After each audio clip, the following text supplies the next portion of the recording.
Hello, my friend. It is hard to believe, but I'm already thinking about my Pan That palette for the 2022 year. I am somebody who personally really prefers panning a palette. I know in previous years I've gotten feedback of maybe trying to do singles or looking at just trying to hit pan.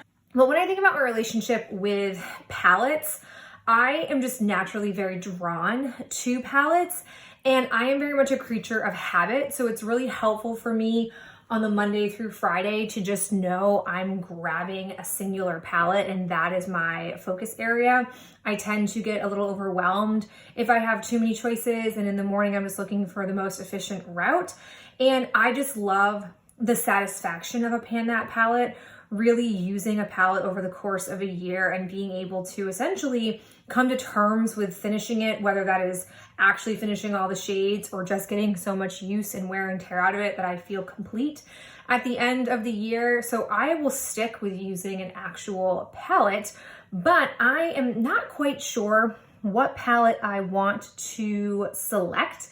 What you see in front of you are the choices I'm toying with this year. So I'm gonna go ahead and talk you through the pros and cons of each one and sort of why I am thinking about bringing it in. So we'll go ahead and start with my one palette non-palette, which is this ColourPop one. So I call this my palette non-palette because I built this last year. I was really inspired after watching a lot of Hannah Louise Poston's videos. She is just wonderful. I highly recommend her channel. I will link her profile down below for you to go check her out. She does a lot of building her own curated palettes with singles. And I am somebody who, I have singles, but I never really think to build a palette with them. But last year I was feeling pretty inspired and this is what I came up with. I never have dismantled it, minus a few that I've taken from this palette to pair alongside my current 2021 Pan That palette. But I really do love this palette. And I thought about panning it last year, but ultimately coming into pros and cons, a con I feel about this is while it is a lot of different shades, I think that it wouldn't be as inspiring. I know a lot of people over the course of a year will tell me I own the palette that you're panning and I hadn't really used it in a while, or hearing how much you love it, seeing how much use you've gotten out of it, I feel inspired, which I don't know, that really is exciting to me to know that there are other people who have something that they now want to pull out. This doesn't really give you that unless you have these exact single shades or you have similar vibes of tones in your collection.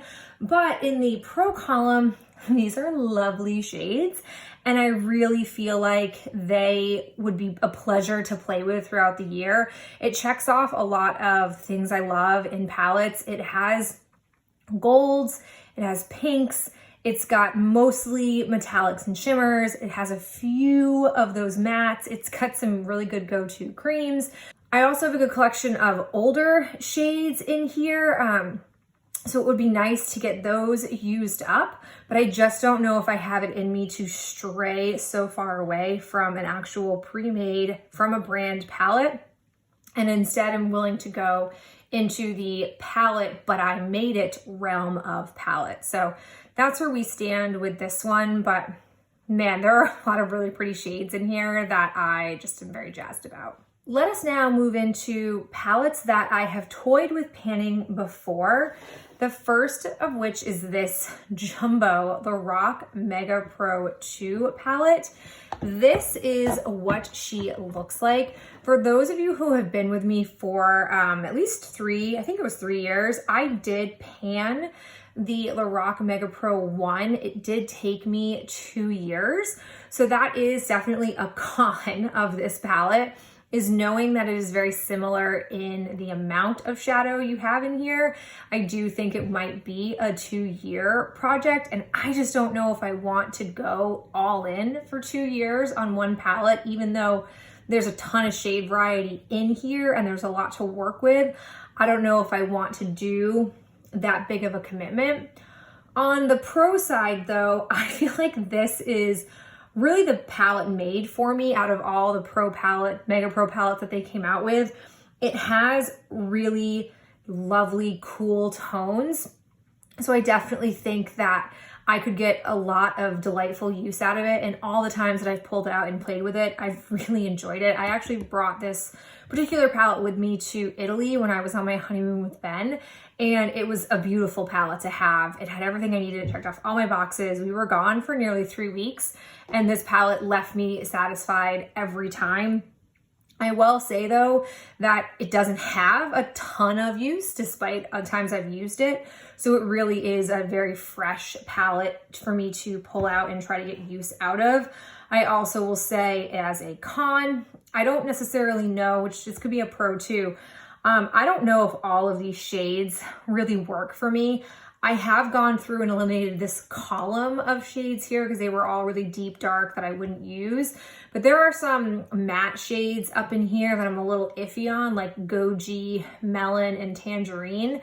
So I haven't fully sorted out with this palette if I would actually plan to pan everything, which isn't a huge deal. I've come across shades before while I'm doing the project where I'm like, this one's actually gonna go.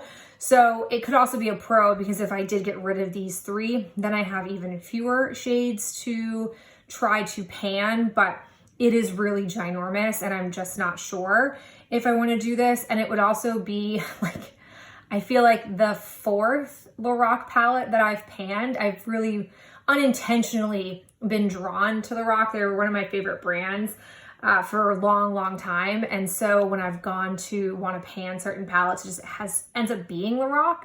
So I'm not sure if I want to have some more variety brand-wise with my project this upcoming year. All right, second one that I've considered panning before and is back in the running this year is from ColourPop. It's the Fame palette. Oh my goodness, this palette is just marvelous. This unintentionally became my go-to special occasion palette. Like anytime I've gone to a wedding or anytime I have traveled where there's some kind of occasion where I want my eye makeup to look, no questions asked, great, this is the palette I come for. Another pro is that it is right up my alley for cool tones. I just think it's a really beautiful palette. And even though it has gold and brown in it, I still think it leans on the cool side, which I really love. It's also evident if I'm talking about this for a second year in a row that it is a palette I enjoy. Plus, it's an older palette. They don't make it anymore. And it only gets older as the years go on. So there is a benefit to me being able to pan this completely. I do really love it. And again, it's old, so that could be really great to work through. Some cons to consider for this palette. I feel like I essentially have 3 main go-to looks that I come to this palette for. I tend to basically use Debutante, Extravaganza, or Showboat on my lid, and then I essentially use Clubhouse a ton in my crease, and I use Razzle along with Stardom. I do think that there is a little bit of monotony with this palette where I do think that I kind of come away with really similar types of looks. So I don't know if I would get sick of it over the course of the year. I also will say this palette is deceptively very heavy in the amount of product.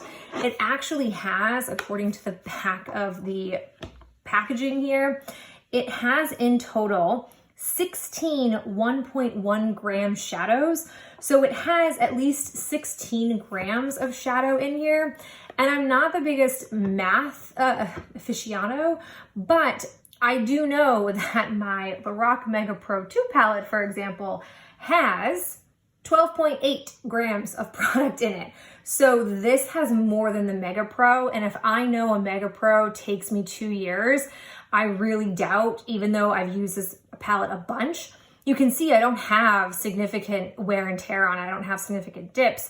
I don't think I'd pan it in an entire year. So I'm still toying around with the idea of it because I just love the palette so much, but I don't know if it gives me enough variety, and I don't know if I can do it in a single year. And I'm not sure I'm gonna really wanna do it for 2 because it is so kind of singular in nature with what kinds of looks I can do. But clearly I love it. I'm bringing it back for another conversation, so we'll see. Okay, let's talk about the Naked Urban Decay. So this palette, I bought it right as they were getting rid of this entire like line of Naked palettes, and I got it for pretty cheap. I think I got it for like, I don't know, $25, if that. And then I slept on it for a while. Like I had it, kept it in its box, like didn't use it. I would constantly pull it out and be like, I don't know.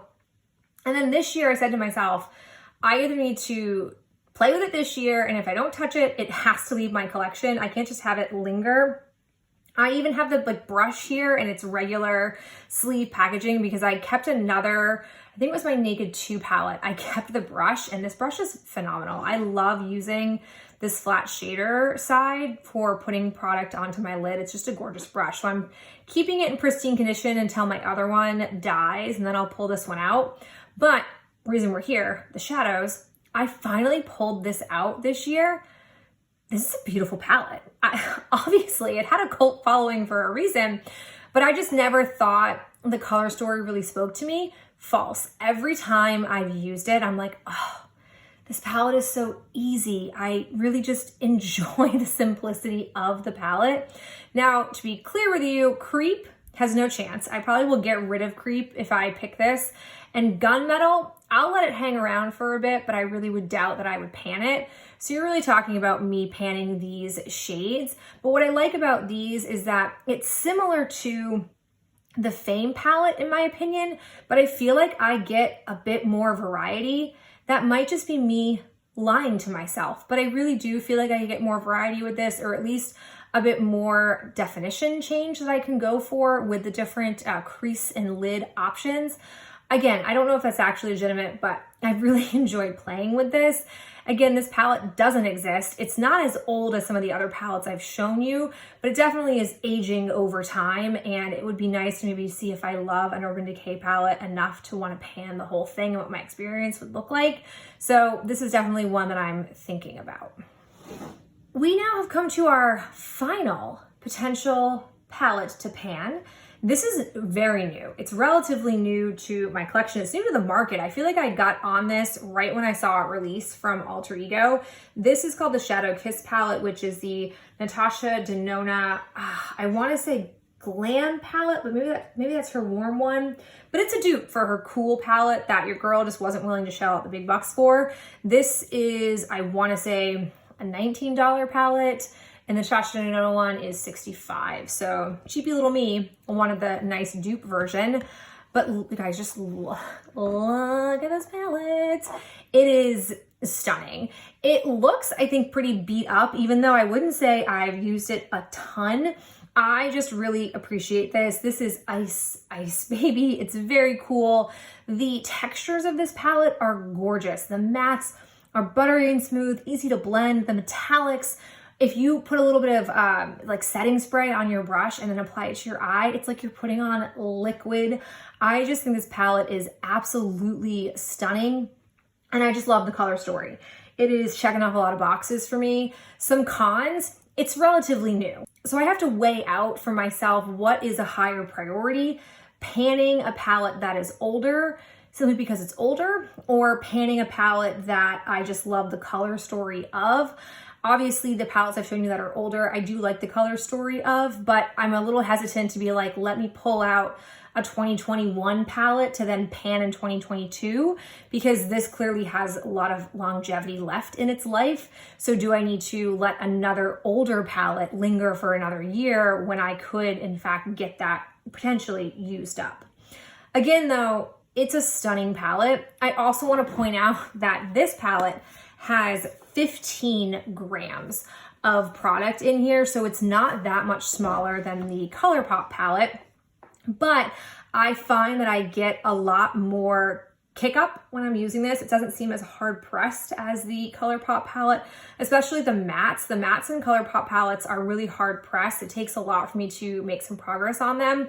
And so I feel like these aren't the same way. So even though it's a lot of grams, I could see myself being able to make some significant progress on it. And like I said, I've enjoyed it every time I've pulled it out, and it's just a cool, chilly breeze on my lids, and I just love cool toned shadows. All right, so here you have it. These are the 5 contenders that I have for 2022. How I go about it from here is I basically, on the weekends from here until I make a decision, will bring these in and try to really heavily scrutinize them and my passion for them, my desire to want to use them. I also assess age.